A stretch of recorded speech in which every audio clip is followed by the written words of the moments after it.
নমস্কার, আমি বিক্রম।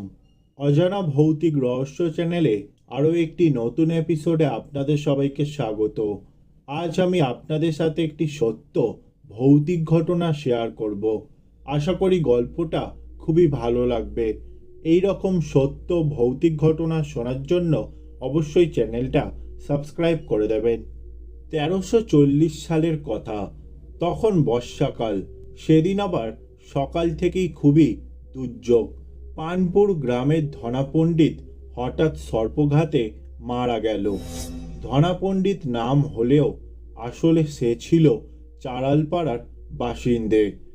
তখনকার দিনে সর্পঘাতে কোনো লোক মারা গেলে তাকে না পুড়িয়ে নদী অথবা খালের জলে ভাসিয়ে দেওয়া হতো। ধনা পণ্ডিতের বেলাতেও সেই রকমই তোড়জোড় হতে লাগলো। বড় বড় কয়েকটা কলা গাছকে কেটে তারই মাঝাসে ধনা পণ্ডিতকে দড়ি দিয়ে বেঁধে শুয়ে দেওয়া হলো। তারপর সন্ধ্যের একটু আগে প্রবল বর্ষণে ভিজতে ভিজতে সকলে মিলে ধনা পণ্ডিতকে গ্রামের প্রান্তে কানা নদীর জলে ভাসিয়ে দিয়ে এলো। ধনা পণ্ডিতের বাড়ির অবস্থা খুব একটা ভালো ছিল না। স্ত্রী এবং দুটি ছোট মেয়ে ছাড়া আর কেউই ছিল না ধনার। ধনার বউ সারা রাত ধরে কান্নাকাটি করতে লাগলো। এর ঠিক দুদিন বাদে হঠাৎ দুপুরবেলা হৈ হৈ করে উঠল সমস্ত গ্রাম। কি ব্যাপার? না, ধনা পণ্ডিত ফিরে এসেছে, তবে জীবিত অবস্থা নয়, মৃতই। যারা খবর দিল তাদের মুখে এই কথা শুনে সবাই ছুটল নদীর ধারে। গিয়ে দেখল সেই কলার মাঝাস আবার ফিরে এসেছে এবং মাঝাসে ধনা পণ্ডিত মৃত একই রকম অবস্থায় শুয়ে আছে একভাবে। সত্যি চমকপ্রদ ব্যাপার। এই 3 দিনে ধনা পণ্ডিতের চেহারার একটুকু বিকৃতি ঘটেনি। ধনার বউ তো ধনাকে দেখে আবার আছাড় কাছাড় করে কান্নাকাটি শুরু করলো। ধনার বউ বলল, ও নিশ্চয় মরেনি, সাপের বিষে আচ্ছন্ন হয়ে আছে। তোমরা ভালো রোজা বদ্যি ডাকো, ঘরে নিয়ে চলো কর্তাকে। কিন্তু ঘরে নিয়ে চলো বললেই তো নিয়ে যাওয়া যায় না। গ্রামে ঘরে শুভ অশুভর বিচার একটা আছে। অবশেষে অনেক ভাবনা চিন্তার পর সকলে ঠিক করলো গ্রামের বাইরে শ্মশানের ধারে একটা চালাঘর আছে। সেই চালাঘরে ধনাকে নিয়ে গিয়ে রাখা হবে এবং সকলে মিলে পালা করে দিবারাত্রি জেগে পাহারা দেবে ধনাকে এবং সেই ফাঁকে ভিনগা থেকে কিছু রোজাবদ্যি নিয়ে এসেও দেখাবে। এই যুক্তি করে সবাই মিলে ধরাধরি করে ধনাকে শ্মশানের চালাঘরে নিয়ে এলো। ধনার বউ বলল, কর্তাকে অমনভাবে বেঁধে রাখার দরকার নেই, বাঁধনটা খুলে দাও। তাই করা হলো। ধনার বউ বলল, একটু গরম দুধ খাইয়ে দিলে হতো না? এ ব্যাপারে অবশ্য আপত্তি করলো অনেকেই। বলল, মরা মানুষকে আবার কে কবে দুধ খাওয়ায়, আর দুধ খাইয়ে লাভই বা কী হবে? মৃতের মুখে ঢাললেও সে দুধ আর পেটে যাবে কেন? ধনার বউ বলল, তবু দেখি না, যদি ভেতরে প্রাণ থাকে, যদি একটু খায়। এসব করতে করতেই সন্ধ্যা গড়িয়ে এলো। একটা চিমনি লণ্ঠন জেলে গ্রামের জনাচারেক যুবক সেই রাত্রিটা ধনাকে পাহারা দিয়ে জেগে থাকতে রাজি হলো। পাশের গ্রাম থেকে বড় একজন সাপের রোজাও এলো। এসে বলল, না বাপু, এ মরেই গেছে, একে বাঁচানো আমার কর্ম নয়, যাও আবার একে ভাসিয়ে দিয়ে এসো। এরপর একজন কবিরাজও এলেন। বললেন, না, 3 দিন আগেই মরেছে মানুষটা, কিন্তু কেন যে পচন ধরেনি তা আমি ভেবে পাচ্ছি না। সন্ধ্যার পর ধনার বউ এক বাটি গরম দুধ নিয়ে এলো। সঙ্গে নিয়ে এলো ছোট মেয়ে দুধ খাওয়াবার ঝিনুকটা।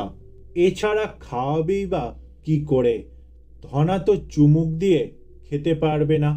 ধনার বউ তবু জেদ করেই ঝিনুক ভর্তি দুধ নিয়ে ধনার মুখে গুজে দিল। আশ্চর্য ব্যাপার, যেন কোনো এক জাদুমন্ত্র বলে সেই দুধ শুষে নিতে লাগলো ধনা। সে দুধ শেষ হতেই আবার দুধ এলো, ফের এলো। খবর রটে গেল গ্রামময়। গোয়াল ভরা গরুও ছিল, কাজেই দুধের কোনো অভাব ছিল না। প্রায় প্রত্যেক বাড়ি থেকেই দু এক ঘটি করে দুধ আসতে লাগলো ধনার জন্য। গ্রামের লোকেরাও ঘরের কাজ ফেলে রেখে সবাই এসে সেই রাত দুপুরে জড়ো হলো শ্মশানে ধনার দুধ খাওয়া দেখতে। হিসাব করে দেখা গেল প্রায় 37 দুধ খাওয়ানো হয়েছে ধনাকে। অথচ পেটে হাত দিয়ে দেখা গেল যেমনকার পেট তেমনই পড়ে আছে। এ একটা রীতিমতো ভয়ের ব্যাপার হয়ে দাঁড়ালো।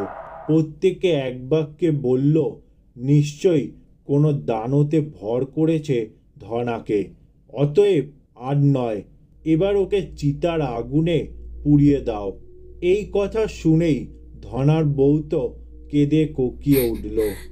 সকলে পা জড়িয়ে ধরে বলল, না গো না, আমার কর্তা ঠিক বেঁচে উঠবে, ওর কিছু হয়নি, দোহাই তোমাদের, ওকে বেঁচে উঠবার একটু সময় দাও। তাছাড়া তো ও কারো ক্ষতি করছে না, না হয় একটু দুধই খাচ্ছে, হাজার হলেও 3 দিনের খিদে। গ্রামের লোক সকলে না হলেও অনেকেই বলল, তা অবশ্য ঠিক, আর গ্রামের ভেতরেও যখন নেই তখন দেখাই যাক না শেষ পর্যন্ত কি হয়। এই বলে সবাই ফিরে এলো। রইল শুধু 4 জন। রাত্রি তখন কত তা কে জানে। বর্ষাকাল, আকাশ একসময় মেঘে ঢেকে গেল এবং শুরু হলো প্রবল বর্ষণ। সেই সঙ্গে দমকা ঝোড়ো বাতাসে সব কিছু যেন লণ্ডভণ্ড হয়ে গেল। ঘরের ভিতরে যে চিমনি লণ্ঠনটা ছিল সেটাও একসময় নিভে গেল ধূপ করে। ওদিকে গ্রামের ভিতর থেকে তখন প্রচণ্ড এক কোলাহল ভেসে আসতে লাগলো। সেই কোলাহলের শব্দ শুনে এরা 4 জনই তখন পরস্পরের মুখ চাওয়াচাওয়ি করতে লাগলো। কি হলো কে জানে? যা বর্ষার দাপট, বান এলো না ঝড়ে কারোর চালা উড়িয়ে নিয়ে গেল। কিন্তু তাই যদি হয় তাহলে এত হট্টগোলের কি আছে? আর বানই যদি আসবে তাহলে তো বানের জল এতক্ষণে এখানেও গড়িয়ে আসতো। একজন বলল, মনে হচ্ছে গ্রামে কোনো বিপদ ঘটেছে। আরেকজন বলল, ডাকাত ফাকাত পড়েনি তো? না না, এই ভয়ঙ্কর দুর্যোগে ডাকাতি, তাছাড়া আমাদের গ্রাম গরিব দুঃখী গ্রাম, এই গ্রামে ডাকাত পড়তে যাবে কেন? তাহলে কি করা যায়? কিছু তো ভেবে পাচ্ছি না রে ভাই। এ যা দুর্যোগ, এই দুর্যোগে কে যে একজন গিয়ে একটু খোঁজখবর নিয়ে আসবো তাও তো সম্ভব হচ্ছে না। বিশেষ করে এই রকম অবস্থায় পাহারাদারি ফেলে রেখে যাওয়াটাও ঠিক নয়। এরা যখন এইসব আলোচনা করছে, ওদিকের কোলাহল তখন আরও তীব্র রূপ ধারণ করছে। অবশেষে ঠিক হলো ওদের ভিতর থেকে 2 জন বসে এখানে পাহারা দেবে এবং 2 জনে গিয়ে খবর নিয়ে আসবে ব্যাপারটা কি এবং কিসের এত গোলমাল। এমন সময় হঠাৎ সশব্দে একটা বাজ পড়ে বিদ্যুৎ চমকালো। আর বিদ্যুৎ চমকাতেই সেই আলোয় যা দৃশ্য ওরা দেখতে পেল তাতে 4 জনই লাফিয়ে উঠল একসঙ্গে। দেখল শূন্য মাঞ্জাসটাই শুধু পড়ে আছে, সেখানে কিন্তু মৃতদেহের অস্তিত্বও নেই। যেই না দেখা অমনি তো বাবারে মারে বলে দৌড় দিল একসঙ্গে। কিন্তু এই জল ঝড়ে রাস্তায় দৌড়ানো যায়, তবুও প্রাণপণে ছুটল সব গ্রামের দিকে। তখন শেষ রাত, গ্রাম শুদ্ধ লোক তখন লাঠি সড়কি কাস্তে কুড়ুল নিয়ে ছুটোছুটি করছে চারিদিকে। কি ব্যাপার, মাঝরাত্রিরে হঠাৎ নাকি ধনা পণ্ডিত এসে লাথি মেরে ঘরের দরজা ভেঙে ওর বউয়ের কাছ থেকে ছোট মেয়েকে কেড়ে নিয়ে চলে গেছে। সেই জন্যই এত ছুটোছুটি আর খোঁজ খবরের রব। কিন্তু সারা গ্রাম তোড়পাড় করেও কোথাও মেয়েটি বা ধনা পণ্ডিতের কোনো হদিশই পাওয়া গেল না। এরা চারজনই তখন ধনা পণ্ডিতের অস্তর্ধান রহস্যটা বলল সকলকে। শুনে সবাই খুব বকাবকি করলো ওদের। বলল, কোথায় ছিলে তোমরা? ঘুমাচ্ছিলে নাকি? চোখের সামনে থেকে মৃতদেহটা উঠে এলো আর তোমরা কেউ দেখতেও পেলে না? যদি তোমাদেরই মেরে ফেলতো? আমরা তো ভেবেছিলাম তোমাদের চারজনকে শেষ করেই ও এখানে এসেছে, তাই শ্মশানের দিকে তোমাদের খোঁজ নিতেও কেউ যায়নি। এইভাবেই ভোর হলো এবং দুর্যোগও একটু কমলো। সকলে তখন অনেক খোঁজাখুঁজির পর ক্লান্ত পরিশ্রান্ত হয়ে শ্মশানের সেই চালাঘরের দিকেই চলল। গত রাতের ব্যাপারে সকলে খুব আতঙ্কিত, কেননা ধনা পণ্ডিতকে কোনো রকমে খুঁজে বের করতে না পারলে সমূহ বিপদ। তাই সবাই চালাঘরের কাছে এসেই স্তম্ভিত হয়ে গেল। দেখল চালাঘরের ভিতর কলার মাঞ্জাসে কর্দমাক্ত ধনা পণ্ডিত আগের মতোই শুয়ে আছে। আগের মতোই সে মৃত, তবে তার সারা দেহে চাপ চাপ রক্তের দাগ, গালের কষ বেয়ে গড়িয়ে পড়ছে রক্তের ধারা। কি বীভৎস সেই দৃশ্য! ও রক্ত যে কার তা বুঝতে পারল সকলেই, কিন্তু আর তো কোনো উপায় নেই। অনেক দেরি হয়ে গেছে তখন। তবুও ধনাকে যে পাওয়া গেছে এই রক্ষে। গ্রামবাসীরা আরেকটু দেরি না করে ধনা পণ্ডিতের দেহটা চিতার আগুন জেলে পুড়িয়ে ফেলল। এই ছিল আজকের সত্য ভৌতিক ঘটনা।